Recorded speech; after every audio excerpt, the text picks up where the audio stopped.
This is a small pride. Just 2 adult lionesses, sisters, and their 4 cubs. The little white cubs have a fighting spirit. They are eager to take on their bigger cousins. The males are stronger, but these younger females are feisty little lions.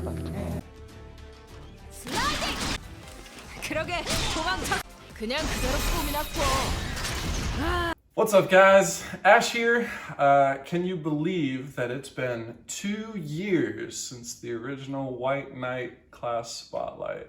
That's pretty insane to me, the fact that I've been playing a game this long that isn't like an MMO or something like that. So I do think that's pretty cool. The original class spotlight was 15 minutes long, and obviously not up to par to the normal class spotlights now. They're usually an hour long. I'm trying to bring that down some and just get more straight to the point about mastery boards and stuff and my thoughts. But you know, I don't know. It's been quite a journey, that's for sure. But you know, of course, White Knight is probably the #1 spot for I can build it better class in the entire game. You will see hundreds, if not thousands, of variations of this, you know, class and build and stuff. And I think that I finally settled on one where it's like, okay, this works. This is really good. And I'm excited to bring that to you today for you guys. So let's hop right into it. At a high-level overview, Alisa's White Knight is intended to be a hybrid tank DPS, sort of similar to how at least I think of Albus's Great Swordsman. It is considered by me to be the second hardest class in the entire game to get working properly. Second only to engineer and having to build out drones, which most players will never even touch in their time playing Troubleshooter. White Knight has seen hundreds, if not thousands, of variations over the few years I've played Troubleshooter. And I'm honestly quite proud to bring you guys this version of her, simply because I don't think it's ever been shown before. Important to note that Alisa is a spirit user, and you can see how powerful subconscious really is right here. The build I'm giving you guys is not going to have subconscious built in, because even though subconscious is incredibly good in the right scenario, once you have something that's not a responsive attack, you get to see what Alisa's real defenses are, and that's where things can get a bit dodgy. So, here we are on 50 Violence, and I'm going to give you guys an idea starting now of how my build is going to be played and why I feel like it's much better than anything we've ever seen before. It is an Awakened build. I would say that the majority of Alisa White Knight builds are usually built around the concept of Roar, maybe combined with Death Blow, right? And so being able to do Awaken is going to give a myriad of effects that we'll slowly dive into.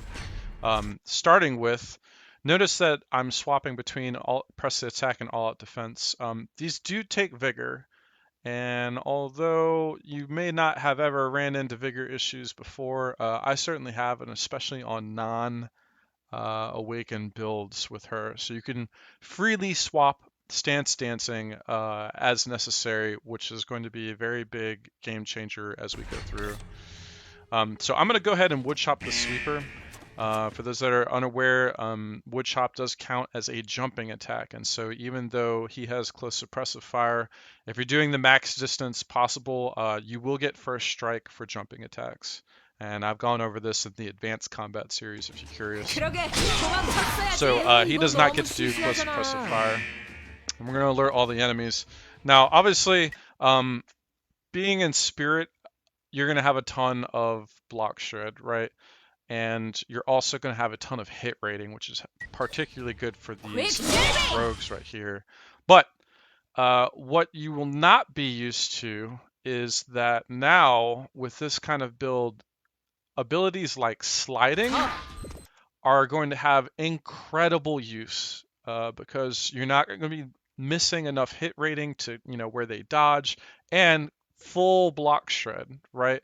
So these mercenary scoundrels, where you would normally have to do a jumping attack to avoid their forestallment and armor break and destroy weapon, instead now you can just do sliding and literally kill multiple units, not just these types of units, but it is particularly good right here.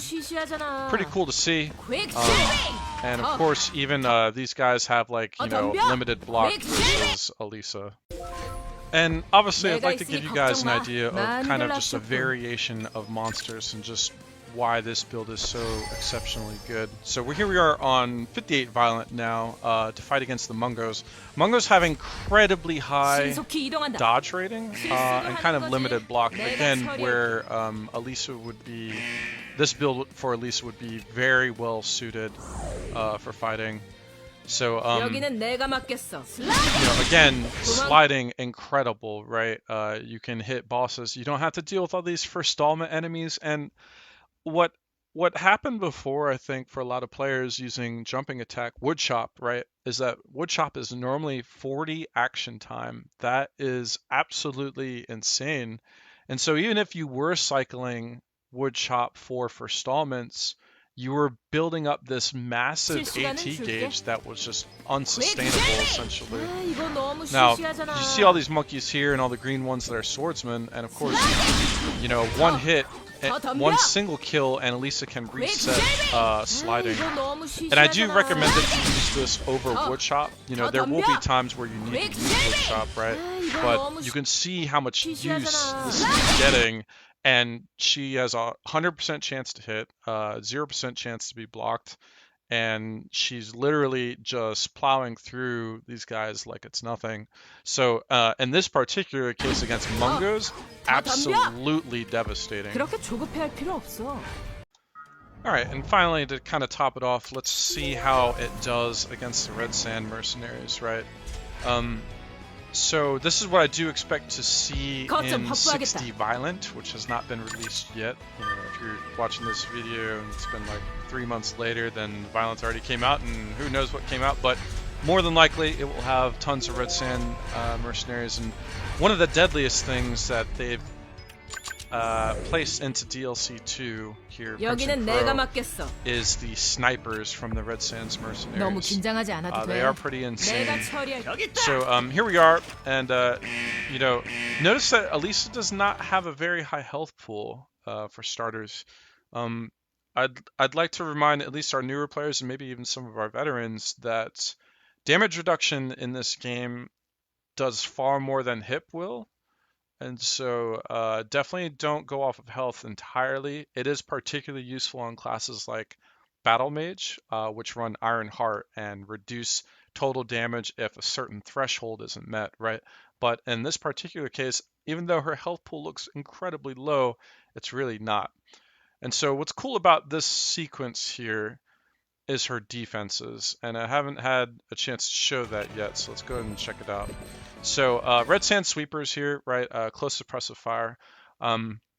If you wood chop one, the other one will still get him because of the distance, and so he does get the hit in the back row there. He does get off a destroy weapon as well, so keep that in mind during the damage here.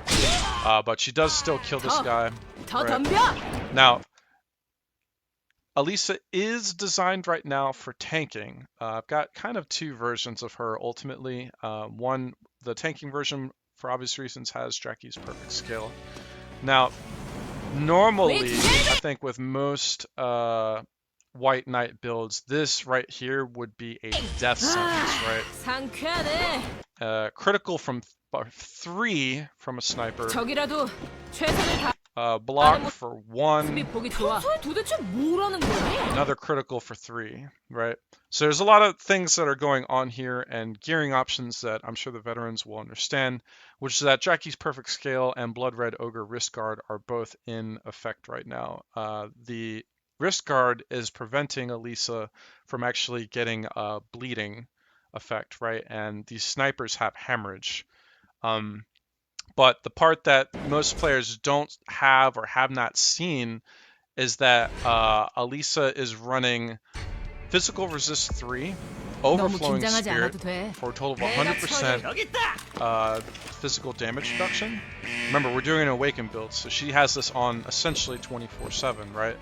And then on top of that, she's also running All Out Defense, giving her another 20%. So she's running roughly 더 덤벼. 120% damage reduction on top of everything else that she has with its skill and all that jazz.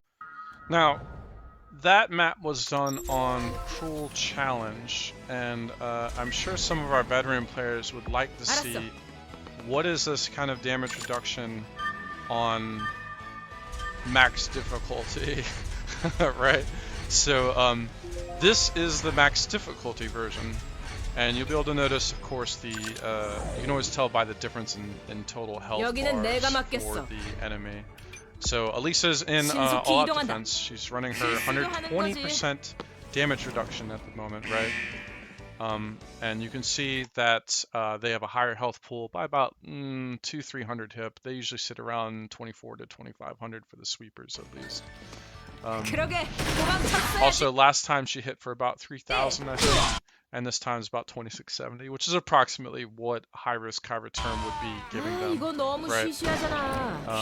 So same as before, I'm actually going to cross-slash this time with this guy.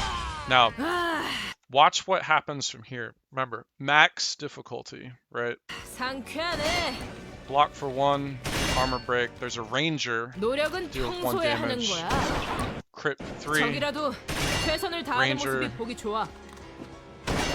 block for 1. Keep in mind, armor breaks are stacking at this point, right? So to say that this is unbelievable damage reduction is an understatement. Alright guys, and we have the abilities overview. So quick shaving, obviously very important. Important for cooldown reduction. We're not running Catharsis, don't have the spots for it, but we are running 1 strike, 1 head. And that's where quick shaving comes in. I mean, for the most part, a lot of these are going to get the 1 shot, 1 kill, just not cross slash, right? But quick shaving is very good, 100% attack power, flat. It is dashing, probably the most important part of it, and of course this is her responsive and counter. I guess not really much to say about quick shaving, other than we're not taking bloodbath, so you know, the bleeding portion is not going to be a massive deal. And as you can see, there wasn't a massive need. Now that changes, of course, when you start talking about some of the Mungo bosses and or some of the Red Sand snipers. But I am giving her the version of a true hybrid tank DPS. Alright, for the general abilities, I'm going to recommend Sliding, Cross Slash, Wood Chop, and Flex Shaving. Sliding now has unbelievable use, and you will be able to kill at least light targets with it, maybe medium targets with it. Definitely not heavier targets with it.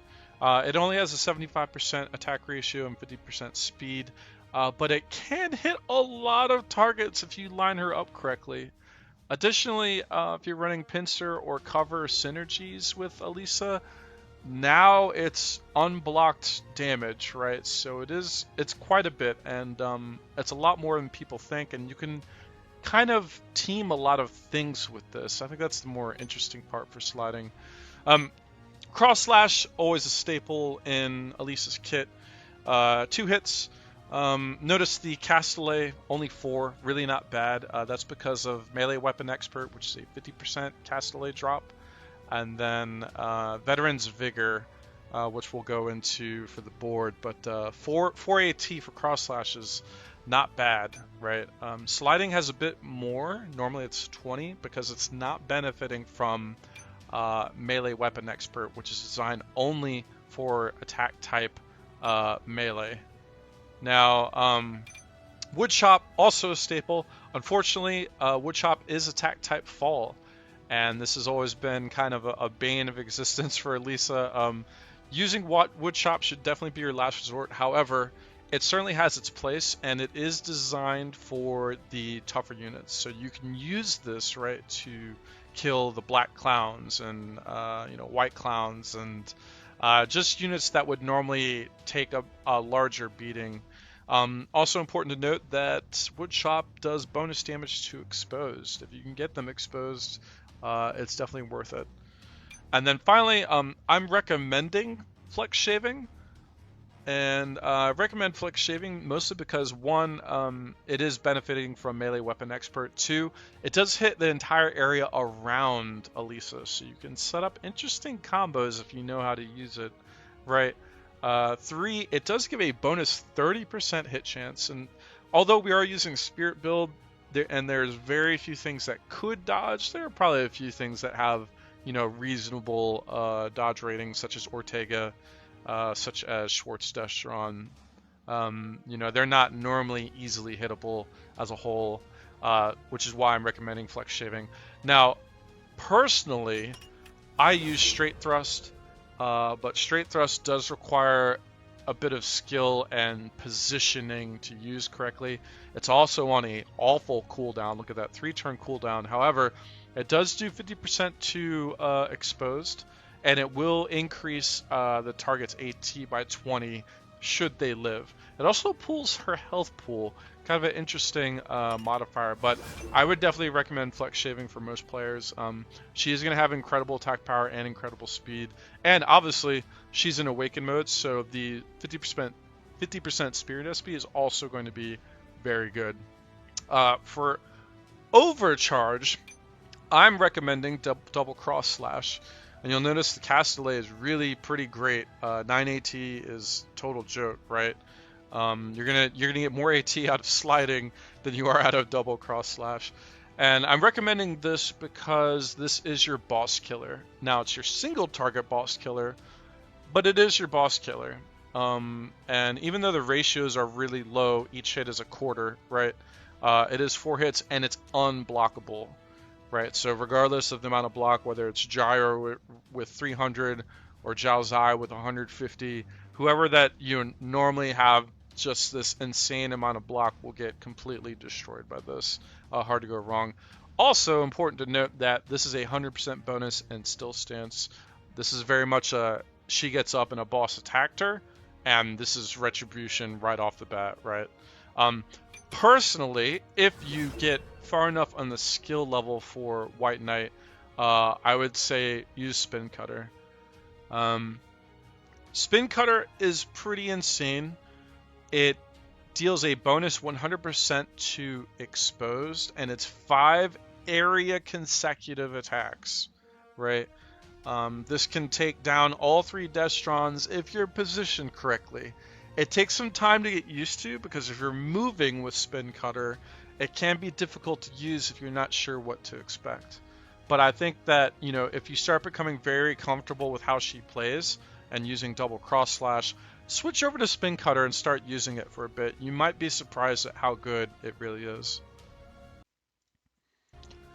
Alright, and we have the stats, personal masteries, and equipment section. So for the individual mastery, I'm going to recommend White Line, mostly because Deathblow and Relax just do not apply at this point. So in an Awakened build, there's no need for an increased SP unless you're a Lightning user. And so Deathblow really has no use here. Additionally, Relaxed, if an enemy dodges your attack, you gain Peace. 1, Peace is not that good for a personal trait. 2, missing your attack is also not that good. But 3, because she's an Awakened, she's having increased hit rating, and so you should not be missing, right? So in a sense, there is only actually one trait to take, and that's White Lion. Now, we will not get the same bonuses generally that Barbarian would, because Barbarian usually pulls from both the Enraged White Line and the Outraged White Line, right? Because they're getting both Rage and Excitement. However, the Excitement is going to keep our AT low by taking an enemy and putting them out of action, giving back 10 AT. Very important. So, White Knight, class mastery, hand-to-hand combat. If a foe is adjacent, when you attack them, following effects occur: increased damage dealt by 20% and reduced damage taken by 20%. I've gone over adjacent combat quite a lot in the advanced combat section, so again, if you've not checked out that section, I recommend that you do. This is okay. This would be a lot better if adjacent didn't work how it works, which is that you basically have to already be standing next to them and not dashing to them. But you can see this really come to use quite often if you're fighting like Destrons and stuff, where they do a double attack. And you guys can imagine that with 120% damage reduction and a block, this doesn't do anything, right? So this will push it to 140% damage reduction. Absolutely wild. Of course, Alisa is a spirit user, and so that's going to give her access to bonus hit rating as well as block shred. And we'll be going that into the mastery board here in just a second. Now, stats and gearing. Again, health does not have to be that high for you to do very well. Slightly different, of course, again, because of Battle Mage, but under 2,000 here may seem small, except for when you're getting hit for 1 damage, right? And then 2,000 hit looks like a lot.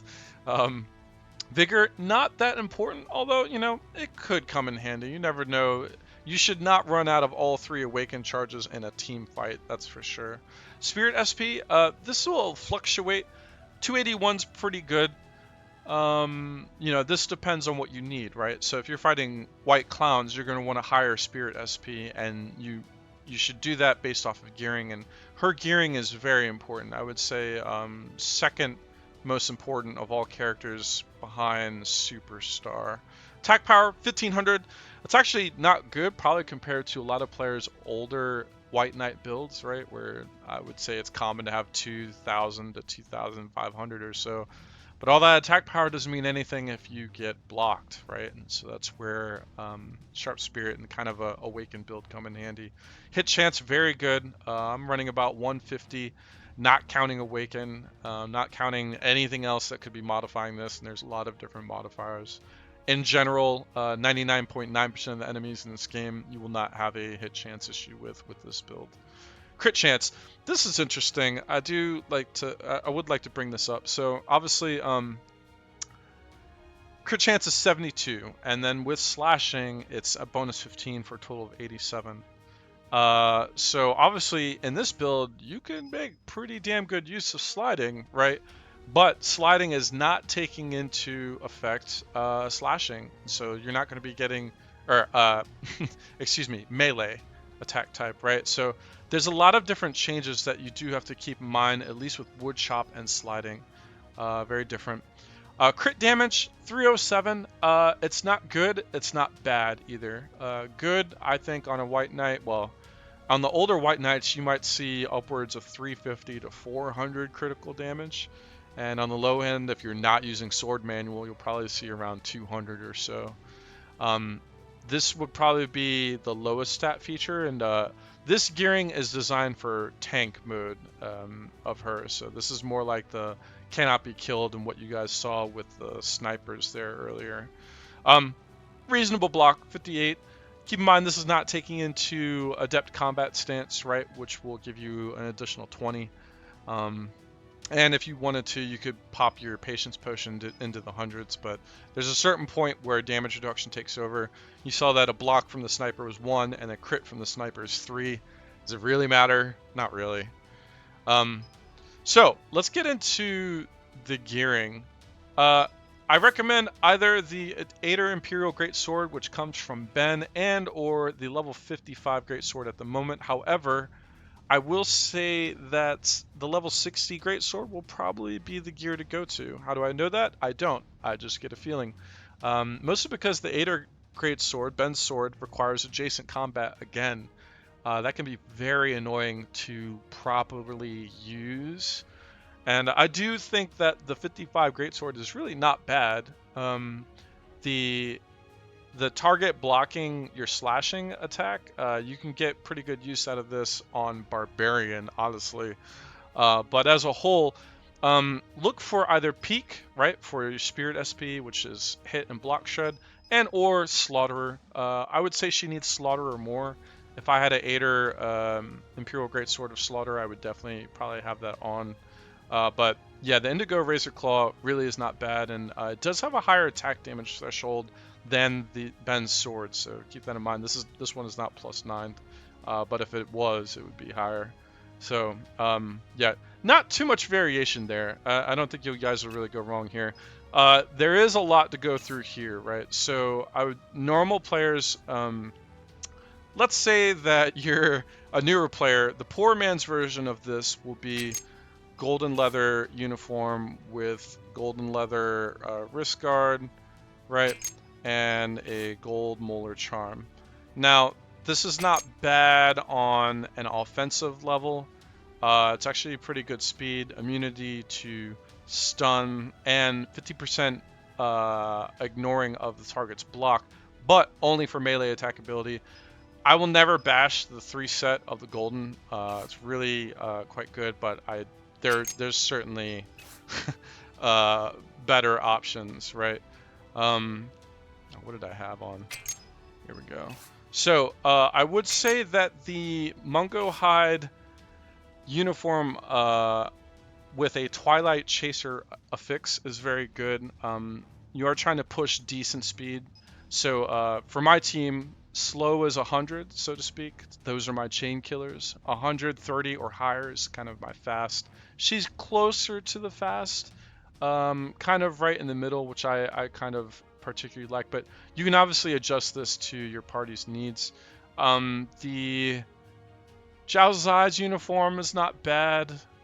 Skull uniform is not bad, so to speak. If you got nothing else, use those, but I would say, if possible, craft her Indigo Mungo Hide uniform here. This is definitely a good, solid build, and most importantly, it's also giving 30% crit damage. You won't find that very often on a lot of gear, and in this particular build, she needs it, right? I don't want to say she's hurting for damage, because she's one-shotting these guys, right? But more is better, for sure. For the wrist guard, I would recommend the Dawn wrist guard. The Dawn wrist guard is interesting. This comes from Boris, by the way, on 50 Violent. The Dawn wrist guard is interesting because it has speed on it. The wrist guard affixes are usually bad, right? And don't use a ring on her. That's so bad. But you can only get kind of increased block or increased dodge and stuff like that.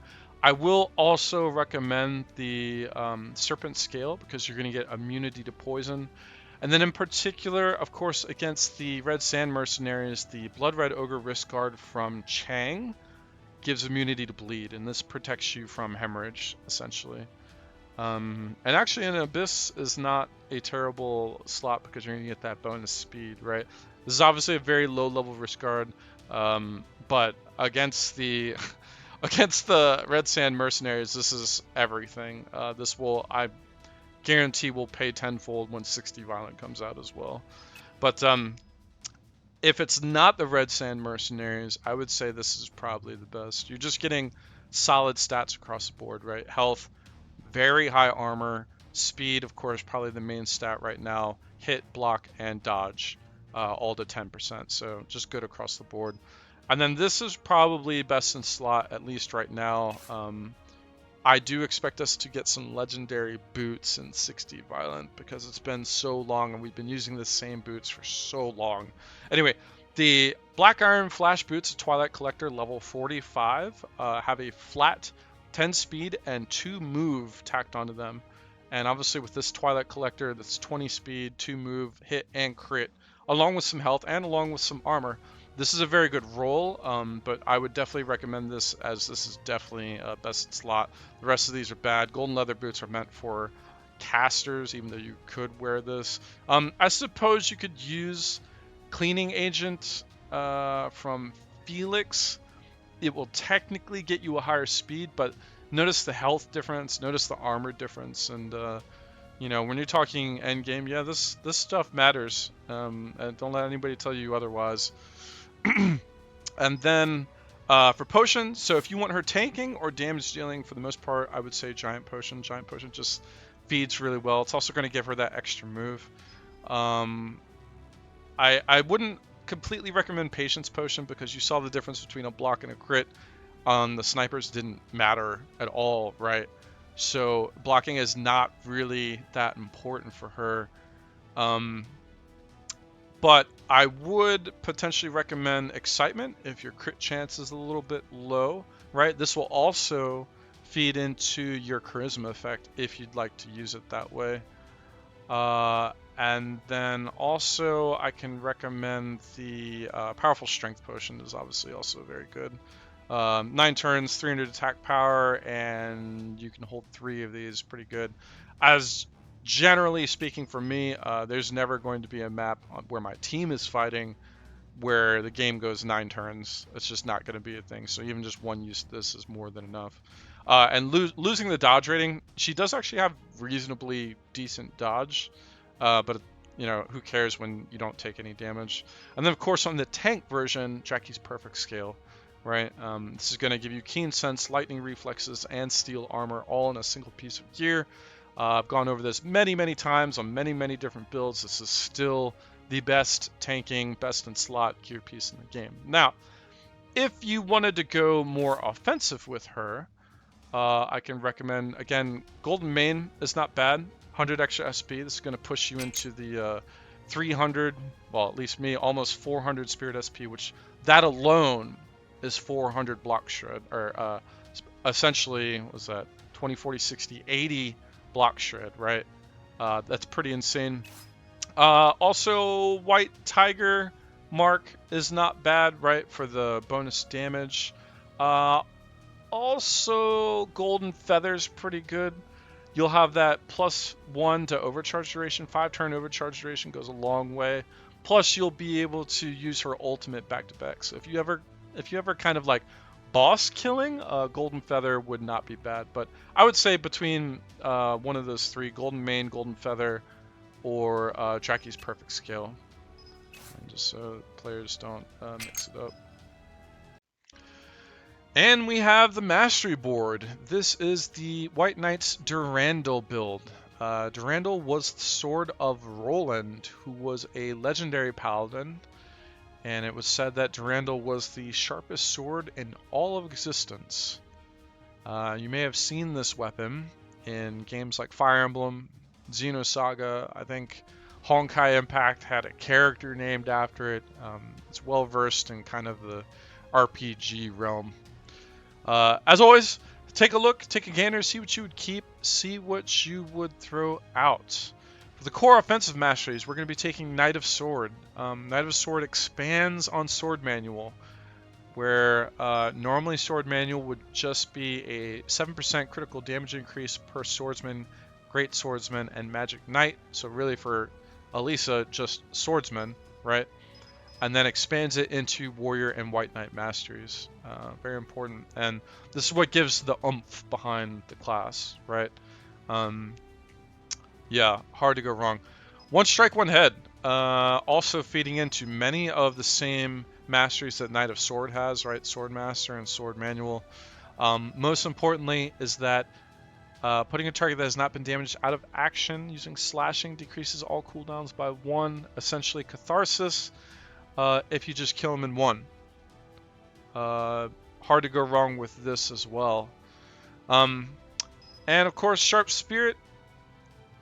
This is the block shred, and this is one of the first pieces that starts to deviate from old White Knight builds, right? A lot of old White Knight builds had Breakthrough, and you were playing the RNG game. And even though Breakthrough is very good, you know, going from 100 block to 50 block or 80 block to 40 block, that's a lot. But unfortunately, still playing RNG, and tired of that, so here we are. And then finally, of course, one shot, one kill, AP recovery. Not hard to see why. For core defensive masteries, we're going to be taking Physical Resistance 3.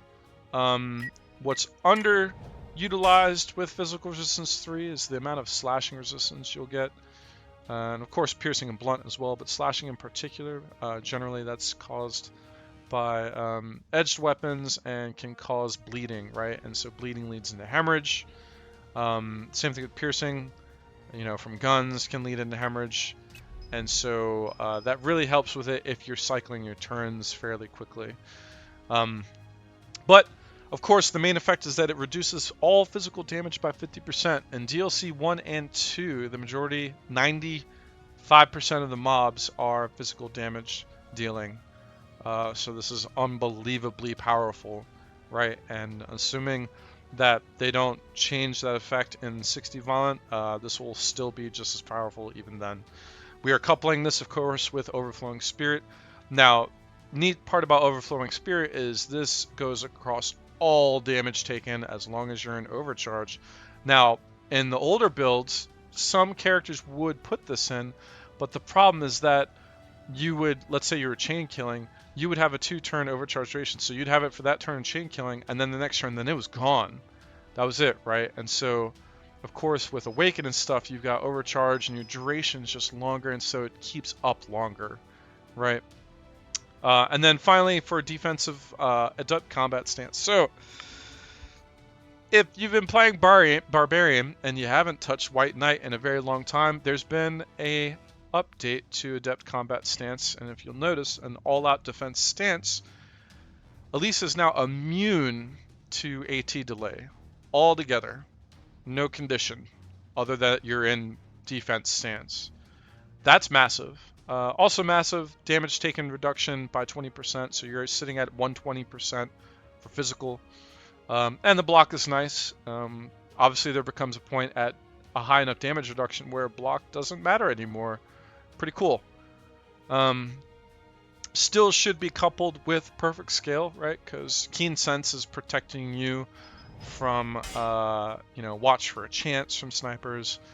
Critical damage reduced by 100%, also protecting you, and that'll have massive effect on, let's say, Mungo King or something, right? But combining Physical Resist 3, Overflowing Spirit, and Adept Combat Stance, the defensive stance portion of it, is what is making her unbelievable. And I would say that in most older White Knight builds, you would not see this, right? Because competence is very out there. It's not something you would normally have. Sweet Home Battlefield has a few things, right? Veteran Duelist does come with Knight of Sword, and then Combat Stance was probably the hardest part to fit into the ability slots, and we'll get back to that in a second. For core support masteries, of course, we're taking Awaken. Awaken's going to allow you 3 charges to immediately go into overcharge. It's going to keep you in overcharge for a 4-turn duration. You can expand that to 5 if you want to use Golden Feather. It's really not a bad way to go. Awaken is going to unlock your full Sharp Spirit potential and block shredding. It's going to give you that 50% from Overflowing Spirit. It's really quite hard to go wrong. We're also going to be taking Vocation, fairly newer spirit set, been around since the second DLC, but this is an incredible set. It's going to add tons of speed, it's going to add tons of crit chance, and it's going to reduce your cast delay, all while incorporating Sharp Spirit. And you'll see Solidarity also has that, but I'm not counting that as a mandatory set. Veteran's Vigor, very important. Cast delay of all abilities, right? So yes, Alisa does have melee weapon expert, where you're getting a 50% cast delay shred on melee attack abilities only. This does not count for sliding and or woodchop. Veteran's Vigor does, right? And so these 4 AT for cross slash and 9 AT for her ultimate is really the combination of the two, and very important because it's keeping it at a reasonable AT level, right? Yeah, and so, obviously determination, speed increased by spirit masteries, and professionalism, crit chance increase by class masteries. Now, obviously this looks like a hodgepodge of stuff, and this is not a typical board you would ever see. And this is all possible because of Social Life. Social Life has also had an increase in that it gives 2 ability slots now. Now, generally, I would never recommend Social Life. However, White Knight has so many good ability slots and never enough to use them. So if you remove the 2 slots from these, right, these 2, and you're left with these 5, right? Melee Weapon Expert 3, Combat Stance 3, that's 6, Veteran's Vigor 2, 8, Sharpening 10, Recharge 12, right?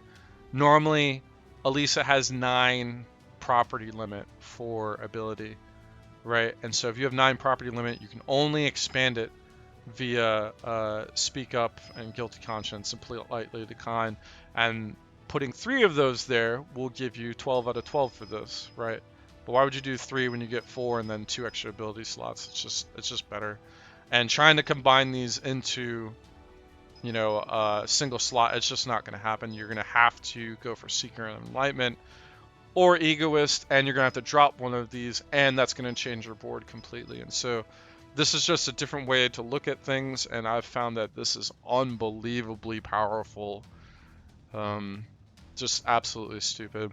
I will also make a quick note.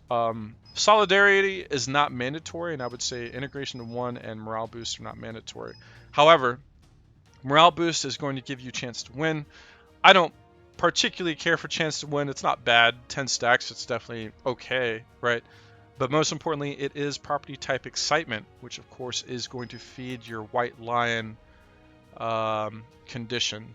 Putting an enemy out of action while under Excitement decreases AT by 10. So this is going to keep you at a reasonable AT level, right? And then Integration of 1 is deceptively good. Every common mastery is going to increase your total SP, and all spirit masteries are going to increase your speed on top of determination, which are all feeding into each other.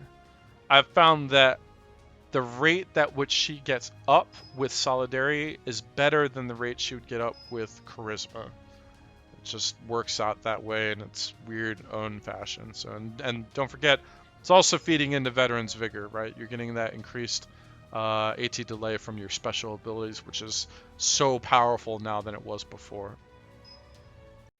Alright, let's hit some of the alternative masteries. I'm going to keep it pretty simple.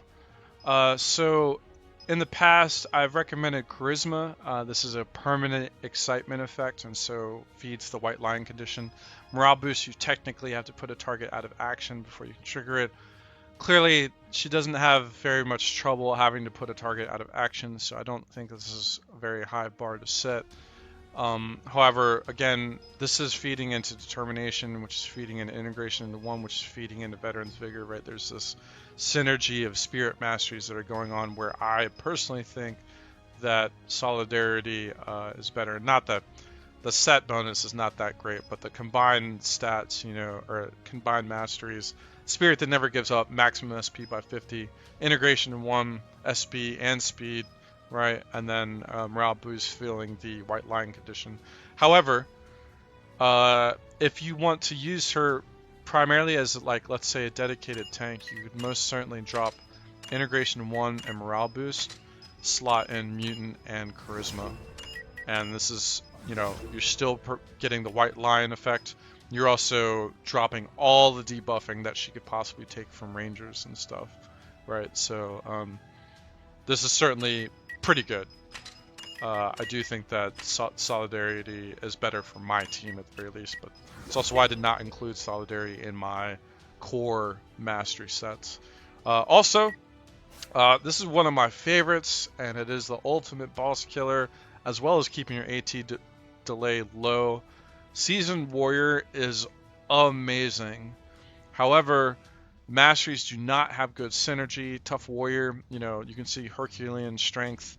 That's just overkill in terms of damage. Swift Attack, not that great. Increasing AT by 10, rather just kill the enemy and be done with it. Then Clash. Clash can be pretty useful. More useful on Barbarian, right? Less so on White Knight. Most White Knight players will not have Aggressive Warrior or Warrior of Herculean Strength.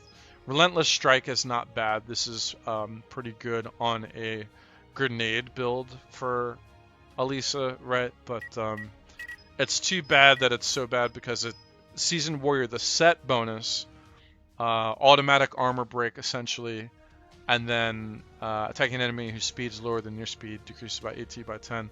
Unfortunately, the cost of dropping the things that would need it just doesn't weigh the benefits. And then finally, of course, Bloodbath, amazing. Unfortunately, Bloodbath does not have the synergy with White Knight that it has with Magic Knight, right? So Albus makes use of Bloodthirst and Blood Scent and Hemorrhage, and Bloodthirst goes into, Blood Absorbing Sword or something like that, and Bloodshed, and so it all feeds into each other. Bloodbath on Alisa is horrible. There's really no synergy. There's no extra sets, right? Bloodthirst is all alone on its own. Blood Scent also all alone on its own, right? So, yes, Hemorrhage is good. Yes, you can get certainly use out of Bloodbath on, let's say, Red Sand Mercenaries, and again with the maybe boss mungos like Colorful and the Swordmaster one, right?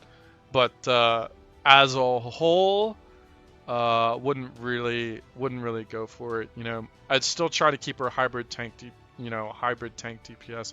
That would definitely Bloodbath would be leaning more chain killer DPS, right? And for my team, I already have enough of those, so I like having this kind of intermediary. And honestly, from a tanking perspective now with immunity to AT delay, she's basically a main tank, even in this form, and it feels very similar to Barbarian without having to get to the 1/3 health of Barbarian.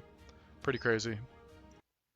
All right, and that wraps up this class spotlight. Obviously, this is not the revisited video where it's like an hour plus long. Those things really take it out of me. I've really been trying to cut down on the amount of time. I do think that probably a lot of players have switched to using Barbarian because it's simpler, she lives forever, she can deal damage, you just have to throw her in there. But I do think that this build is at least a viable alternative to that, which is pretty cool to see, to go straight from 120 to 140% DR from the very get-go, unlike Barbarian where you have to get crit and take some damage and stuff first. Pretty neat to see. Pretty neat to see these snipers finally doing like 1, 2, 3 damage, right? And then also not having to rely on the RNGesus breakthrough effect that nobody really likes to deal with, right? It's just more, common sense and more consistent as a whole. Anyway, as always, if you guys like the video, please like, subscribe, and of course, follow me on Twitch. And until next time.